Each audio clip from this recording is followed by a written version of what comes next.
இஸ்ரேலின் வடக்கு பகுதியில் ஹெஸ்பொல்லா பயங்கரவாத அமைப்பினர் வீசிய ஏவுகணைகளை இஸ்ரேல் படையினர் வான்வெளியில் தகர்த்துள்ளனர்.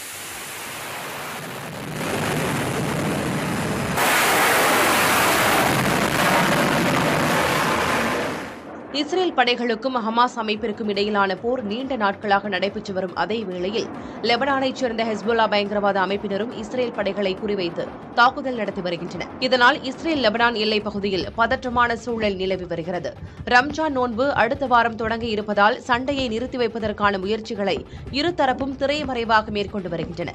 இந்நிலையில் வடக்கு இஸ்ரேல் பகுதியை குறிவைத்து ஹெஸ்பொல்லா பயங்கரவாத அமைப்பு ஏவுகணைகளை வீசி தாக்குதல் நடத்தியுள்ளது. எனினும் அந்த ஏவுகணைகளை இஸ்ரேல் படையினர் வான்வெளியில் வெற்றிகரமாக தகர்த்துள்ளனர். இது தொடர்பான வீடியோ காட்சிகள் சமூக வலைதளங்களில் வெளியாகியுள்ளன. அவ்வப்போது வான்வழி தாக்குதல் நடத்தி வருவதால் எல்லைப் பகுதியில் உள்ள பொதுமக்கள் அச்சமடைந்திருக்கின்றனர்.